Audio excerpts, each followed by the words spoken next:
नमस्कार, आप देख रहे हैं 5 की बात और मैं हूं नगमा। क्या 2024 के चुनाव में आम आदमी पार्टी विपक्षी खेमे से बाहर होकर अकेले मैदान में उतरेगी? ये सवाल दिल्ली में अफसरों की ट्रांसफर पोस्टिंग से जुड़े अध्यादेश के मुद्दे पर कांग्रेस और आप नेताओं की जुबानी जंग को देखते हुए उठ रहा है और इसको हवा दी है आम आदमी पार्टी पे ही कुछ नेताओं के बयान ने, क्योंकि कांग्रेस और आप की ये तनातनी विपक्षी एकता की कोशिशों की हवा निकालती दिख रही है। आम आदमी के संगठन महासचिव संदीप पाठक ने एनडीटीवी से खास बातचीत में लेकिन अब कहा है कि बीजेपी को हराने के लिए ये जरूरी है कि सभी दल साथ मिलकर चुनाव लड़ें, लेकिन ये तभी होगा जब कांग्रेस सबको साथ लेकर चले।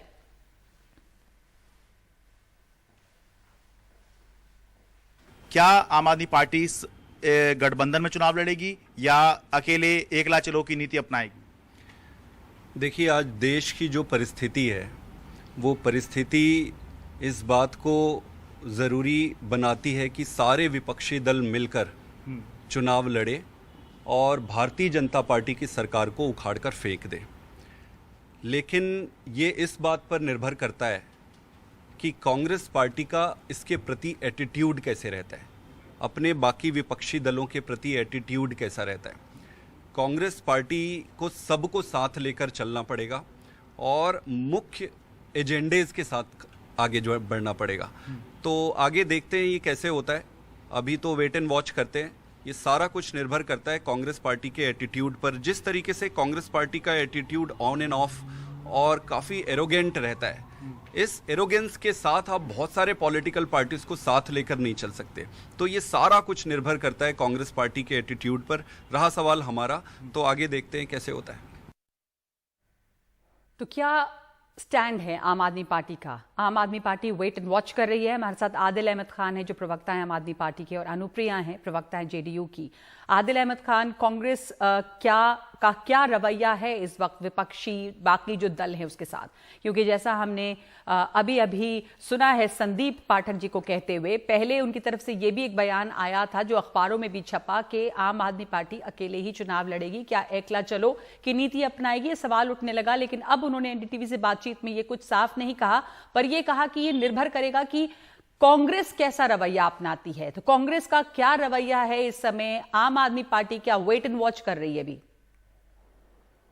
देखिए नगमा जी, दिल्ली की जनता ने 3 बार प्रचंड बहुमत से आम आदमी पार्टी की सरकार बनाई, अरविंद केजरीवाल जी को अपना मुख्यमंत्री चुना। ठीक है। 8 साल के बाद माननीय सुप्रीम कोर्ट के 5 संविधान बेंच के जजों ने एक फैसला सुनाया जो दिल्ली की जनता के हक में था, और वो फैसला कहता है कि जनता की चुनी हुई सरकार के पास जनता के काम करने के सारे अधिकार होने चाहिए।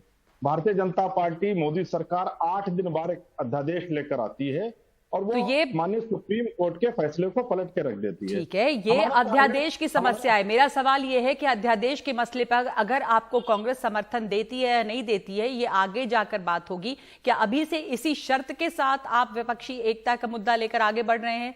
जो समर्थन देगा तभी आप साथ जाएंगे? क्या अध्यादेश का मामला ही विपक्षी एकता के केंद्र में है? आदिल अहमद खान, देखिए, विपक्षी एकता इस देश के जनतंत्र के लिए, इस देश के संविधान के लिए, संघीय ढांचे के लिए और जनता के लिए, जनता बढ़ती हुई महंगाई के लिए, इस देश का जो बेड़ा गर्क मोदी सरकार ने किया, तो उसके फिर लिए तो आप बहुत लोगों को ये शर्त नहीं रखनी चाहिए ना कि अध्यादेश का समर्थन कांग्रेस करेगी तभी आप साथ रहेंगे, नहीं तो वॉकआउट कर जाएंगे। हमारी कोई शर्त नहीं। देखिए, पहली बात तो है कि हमने वॉकआउट नहीं किया।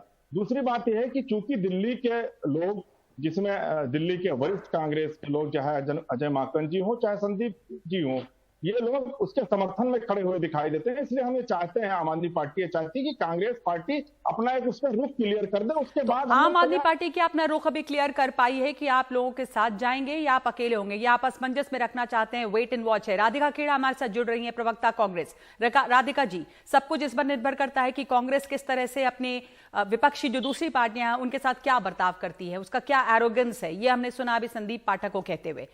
आपका जवाब? संगठन महासचिव है आम आदमी पार्टी के संदीप पाठक, आम आदमी पार्टी का ये रुख है।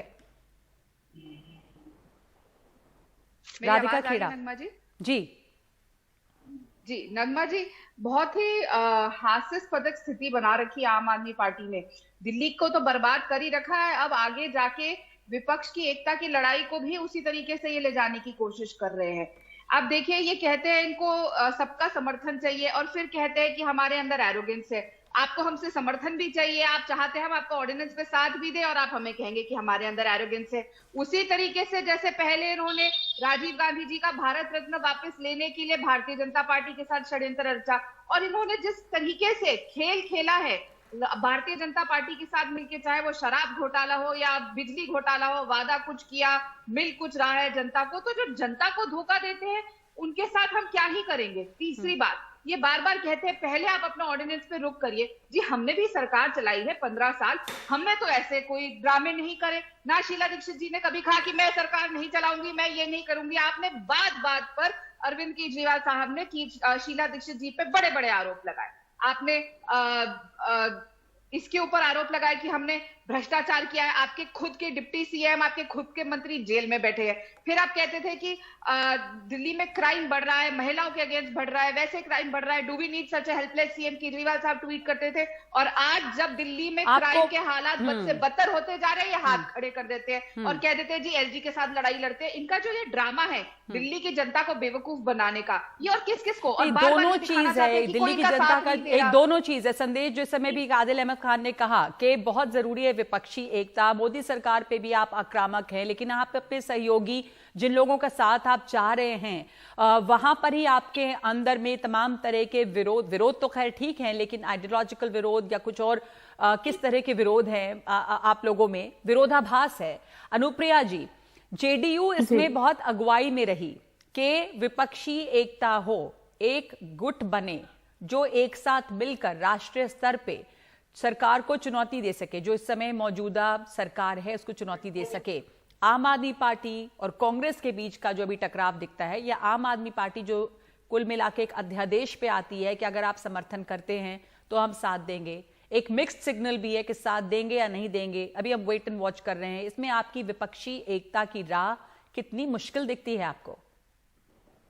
देखिए नगमा जी, पहले तो हम लोग जिस विषय पे चर्चा कर रहे हैं कि हम लोग संदीप पाठक जी जो आपके महासचिव है उनके बयान पे हम चर्चा कर रहे हैं। हाँ, तो मैं इसको कहती हूँ कि ये आधिकारिक बयान नहीं है, क्योंकि जब आपने विपक्षी एकता की बैठक देखी होगी पटना में, तो तमाम दल, जितने भी 15 दल के प्रमुख नेता जो है, कई राज्यों के 6 राज्यों के मुख्यमंत्री थे और सभी दलों के राष्ट्रीय अध्यक्ष शामिल थे। तो मुझे लगता है कि विपक्षी एकता पे सवाल करने पे या उस पर आधिकारिक बयान आपका ना समझ करके हमें यह देखना चाहिए कि जब तक अरविंद केजरीवाल जी अपना रुख तैयार नहीं करते, उनका ऑफिशियल स्टेटमेंट नहीं आता है। अनुप्रिया जी, ये संगठन महासचिव है संदीप पाठक जी, इनका अखबार में बयान छपता है। अब एनडीटीवी से बातचीत में हालांकि इस अपने बयान से पूरी तरह पलट तो नहीं रहे, लेकिन हाँ जरूर एक असमंजस की स्थिति है कि देखेंगे क्या होगा, कांग्रेस का क्या रुख है, वेट एंड वॉच है।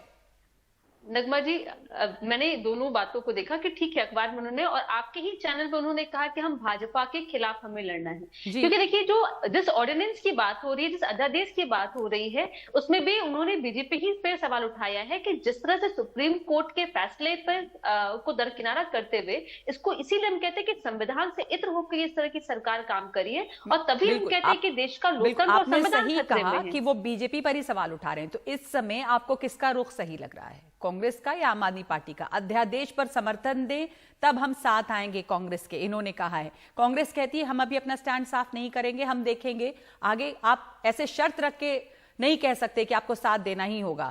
तो क्या कहना आपके इसके ऊपर अनुप्रिया जी? नगमा जी, देखिए ये है कि मैं कहती हूँ कि अध्यादेश पे हमारे माननीय मुख्यमंत्री जी ने कहा है कि यह गलत फैसला है, इसको संविधान को दरकिनारा करते हुए लिया गया।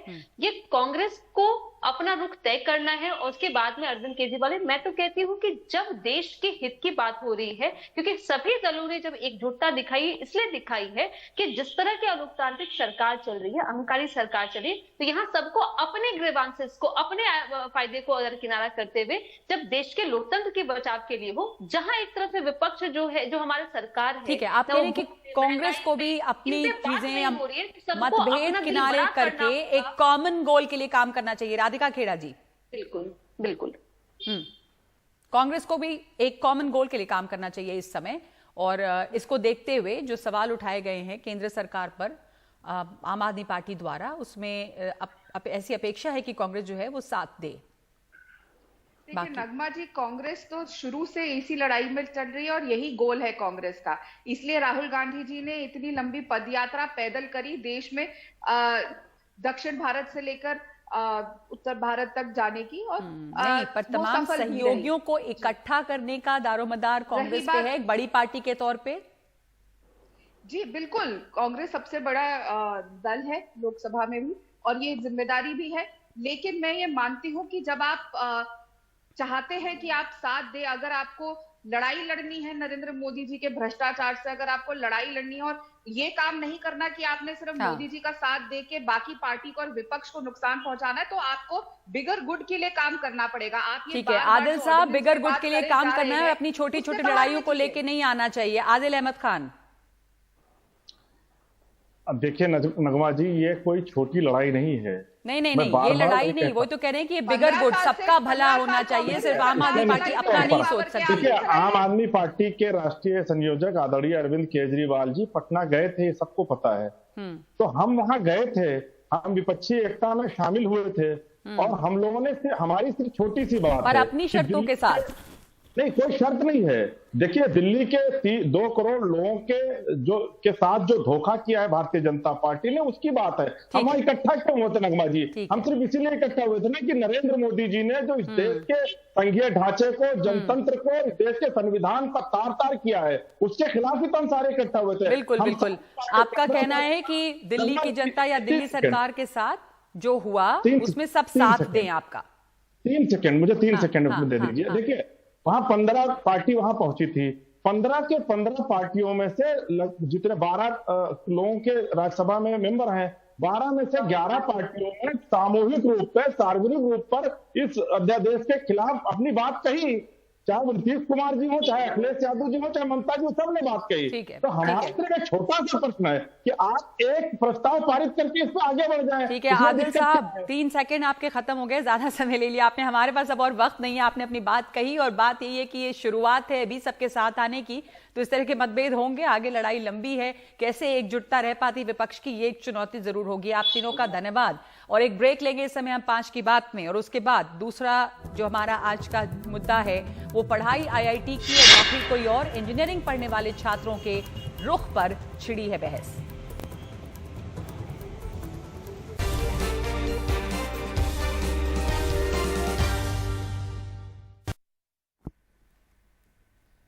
बार बार ये चर्चा होती है कि भारत विश्व गुरु बन रहा है, लेकिन वही भारत शिक्षा के मामले में कहां खड़ा है ये देखना चाहिए। QS रैंकिंग की एक ताजा रिपोर्ट आई है जो बताती है कि दुनिया के 100 सबसे अच्छे शिक्षा संस्थानों में भारत का एक भी संस्थान नहीं है।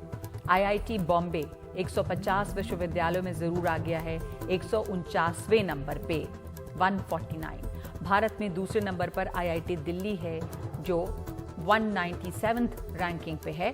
बेंगलुरु का इंडियन इंस्टीट्यूट ऑफ साइंसेज 225वें नंबर पर है। दिल्ली विश्वविद्यालय 407वें रैंक पे है, और अन्ना विश्वविद्यालय 427 नंबर पर। इस बार कुल 45 भारतीय शिक्षा संस्थानों के इस सूची में जगह मिली है, लेकिन टॉप 100 में नहीं। बीच में कई और IIT हैं, हालांकि ये सूची भी इस लिहाज से राहत देने वाली है कि ये पिछले कुछ सालों के मुकाबले बेहतर है। लेकिन इन सब के बीच एक और बहस है IIT के अंदर ही। आपने सुना ही होगा, पढ़ा होगा कि IIT चेन्नई के डायरेक्टर ने कहा था कुछ दिनों पहले कि जो छात्र इंजीनियरिंग की पढ़ाई करते हैं वो उसके बाद किसी दूसरे स्ट्रीम में चले जाते हैं, और ये एक चिंता की बात है। इंजीनियरिंग पढ़ने वाले छात्रों को अपने विषय में क्या जाना चाहिए या उनको भी अपने क्षेत्र चुनने का अधिकार होना चाहिए, इस पर एक बहस होने लगी। हाल में फिर IIT बॉम्बे की एक स्टडी के मुताबिक 60% छात्र अपनी कोर फील्ड के बाहर नौकरियां करते हैं, यानी इंजीनियरिंग के बाहर में वो नौकरियां करते हैं, और इसलिए एक ये बहस का मुद्दा है। जाहिर है कि इनको ये फ्रीडम है, ये चॉइस है कि वो कहीं भी करें, लेकिन सवाल ये उठ जाता है उसके बाद में कि क्या ये संसाधनों की, रिसोर्सेज की एक तरह से वेस्टेज है। सुषमा यादव हमारे पास हैं, प्रो VC हरियाणा यूनिवर्सिटी, और शेखर प्रभाकर पूर्व छात्र IIT मद्रास। शेखर प्रभाकर, आप IIT मद्रास से पढ़े हैं, और जो एक ट्रेंड देखा जा रहा है कि IIT से पढ़ने के बाद अलग अलग क्षेत्रों में ये जरूर आजादी है कि कोई चाहे तो UPSC दे, कोई चाहे तो मार्केटिंग में जाए, कहीं और जाए, लेकिन कुछ दिनों पहले आईआईटी मद्रास के भी पूर्व डायरेक्टर ने जो बात कही थी, अब आईआईटी बॉम्बे के डायरेक्टर एक बात कह रहे हैं, तो एक टकराव सा दिख रहा है। आपकी क्या राय है इस पर? जो दोनों बोले हैं एक तरफ से ठीक है। आईआईटी मद्रास जो डायरेक्टर ने जो बोला है कि वो इस जिस ब्रांच में वो एकेडमिक्स किए हैं वो नहीं चुन रहे हैं, लेकिन जब लड़के या लड़की जाते हैं इंजीनियरिंग, वो सिर्फ 16 साल के होते हैं। उसको ये नहीं पता होता है कि उसका पैशन क्या है, क्या करना है। लॉट्स टाइम्स सोसाइटी का ये भी असर पड़ता है कि आप इंजीनियरिंग करेंगे तो अच्छा जॉब मिलेगा, अच्छा जिंदगी बिता सकते हो जी। हमें ये देखना है कि आईआईटी में जाके हम क्या एक्चुअली पढ़ते हैं। तो आपको वजह क्या लगती है इसके ऊपर? मैं वापस आऊंगी आपके पास, बस सुषमा यादव, आपको क्या वजह लगती है? क्या हायर सैलरीज हैं इसकी एक वजह, ये कहा गया है, और दूसरी बात ये भी है कि सिर्फ आईआईटी तक ये सीमित नहीं है। इंजीनियरिंग के छात्र जो हैं वो नॉन कोर फील्ड चुन रहे हैं। तो ये एक तो ये हुआ कि चॉइस की बात है, ये भी हुआ कि जब जाते हैं आप इंजीनियरिंग इंस्टीट्यूट में तो कम उम्र के होते हैं, बाद में आपके पास बहुत तरह के ऑप्शंस फील्ड और भी खुलते हैं, पर ये एक तरह से जो रिसोर्सेज उसके ऊपर लगाया जाता है, उम्मीद होती है कि इनोवेशन में और दूसरी जगहों पे या इंजीनियरिंग के कोर फील्ड में जिस तरह की ज़रूरत है वहाँ पे एक तरह से कमी आ रही है। फिर जिन स्टूडेंट्स को आप तैयार करते हैं वो कहीं और जाते हैं, क्या वजह लगती है आपको? नगमा जी, वैसे ये नई बात नहीं है, हम बरसों बरस से देख रहे हैं। आईआईटी करने के बाद ट्रेंड बढ़ा है? आईआईटी के बाद बच्चे एमबीए करते रहे हैं। सिविल सर्विसेज में तो कितने सालों से आ रहे हैं, मैं इस बात की साक्षी हूँ। लगभग कम से कम 15-20 साल। जी, आपकी आवाज नहीं आ रही है अभी। आप क्या म्यूट पे हैं या वीडियो फ्रीज हो गया है? बहरहाल शेखर जी, आपका क्या मानना है इसके ऊपर? चॉइस की एक बात है, क्या हायर सैलरीज एक बात है? आपको क्या लगता है कि वजह क्या है, और क्या आप ये भी समझ रहे हैं कि ये जो ट्रेंड है वो अब ज्यादा बड़ा है? हो तो बहुत समय से रहा है, लेकिन क्या अब ये ज्यादा बड़ा है? जो स्टडी एक है उसके हिसाब से आईआईटी बॉम्बे के सेंटर ऑफ पॉलिसी की ये अहम रिपोर्ट है कि 60% स्टूडेंट्स ने ऐसी नौकरियां ली हैं जिनकी उनकी पढ़ाई से कोई वास्ता नहीं है। That is what I'm trying to say कि जब एजुकेशन के लिए जाते हैं 16 साल पे, हम IITs are very good at ensuring कि हमें साइंटिफिक, एनालिटिक और क्रिटिकल थिंकिंग जैसे करें, और इस थिंकिंग किसी भी फील्ड में जाके इस्तेमाल कर सकते हैं। So my thing is that but इससे एक क्वेश्चन है, जरूर कर सकते हैं, but there is a question to it that आप अगर कुछ स्पेसिफिक अगर इन्वेस्ट करते हैं, राष्ट्रीय संसाधन का निवेश होता है, तो जैसे यूपीएससी क्वालिफाई कर रहे हैं आप, इसके बाद मैनेजमेंट कर रहे हैं, तो उसमें इस इंजीनियरिंग की पढ़ाई का कितना इस्तेमाल होता है जो पढ़ाया गया?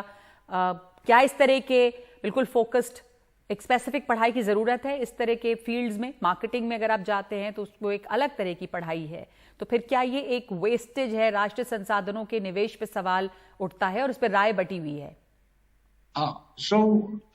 मेरे ख्याल से अगर जो भी कॉलेज जाते हैं, कॉलेज का फुल एक्सपेंसेस फीस में भरना चाहिए, राइट?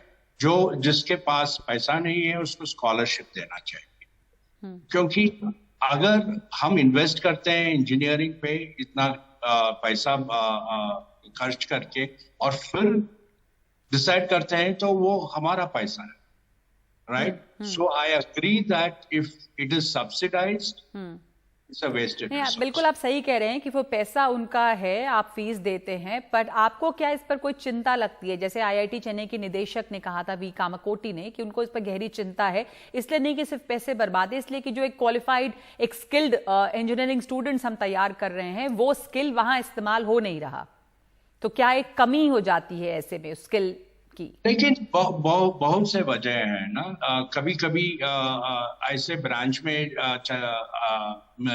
ब्रांच मिलता है क्योंकि आपका रैंक ऐसा ही है कि वो ब्रांच मिलता है और वो ब्रांच में इतना जॉब्स नहीं है। जॉब नहीं है तो और कुछ जहां डिमांड है वहां जाते हैं लोग। लेकिन at the end of the day ये देखना चाहिए कि ये सब लोग जो IIT से गए हैं, are they productive valuable citizens in the world? Value add किया है या नहीं, जो भी चूज किया, right? And that is, I think, the success metric of whether IITs were useful or any engineering college was useful.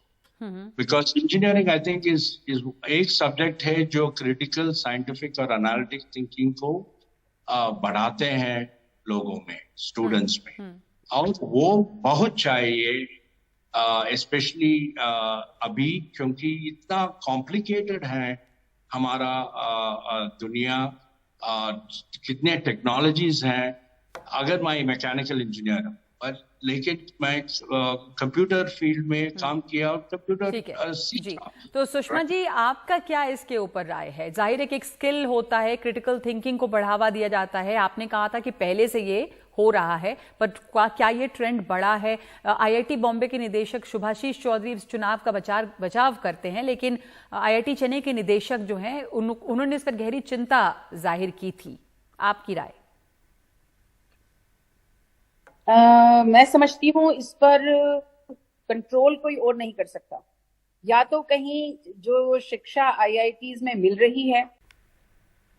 Thiruvananthapuram सरकारी medical college की 7 छात्राओं ने प्रिंसिपल को चिट्ठी लिखकर शिकायत की है कि उन्हें ऑपरेशन थिएटर के अंदर हिजाब पहनने नहीं दिया जा रहा, तो उन्होंने हिजाब के विकल्प के तौर पर लंबी बाह वाले स्क्रब जैकेट और सर्जिकल हुड पहनने की इजाज़त मांगी है। इन छात्राओं ने प्रिंसिपल को लिखी चिट्ठी में कहा है कि हमें ऑपरेशन थिएटर में अपना सिर ढकने की इजाज़त नहीं, हमारी धार्मिक आस्था में सर ढकना ज़रूरी है, कायदों पर अमल और शील के बीच चाहते हैं संतुलन। लंबी बाह वाले स्क्रब और सर्जिकल हुड सुलभ हैं, कृपया हमें लंबी बाह वाले स्क्रब और सर्जिकल हुड पहनने दें।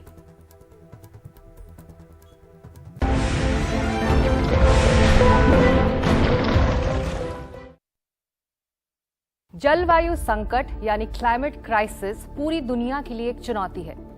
ऐसे में लाजमी है कि सवाल उठे, इसके लिए कौन जिम्मेदार है, कौन इस चुनौती का हल निकाल सकता है। नमस्कार, मैं हूं सिकता देव और आज समझेंगे कि क्लाइमेट इक्विटी या इनइक्विटी क्या है, यानी क्लाइमेट चेंज की चुनौती में किसकी हिस्सेदारी कितनी है। क्लाइमेट इक्विटी आमतौर पर राष्ट्रीय अध्यक्षों की आपसी बातचीत का मुद्दा रहता है। न्यूज में भी आपने सुना होगा। क्लाइमेट इक्विटी का मतलब यही है, क्लाइमेट चेंज की चुनौतियों का सामना करने में हर देश की बराबर की हिस्सेदारी होनी चाहिए। हमने तो पहले ही कहा है, क्लाइमेट चेंज यानी डिप्लोमेसी यानी राजनीति।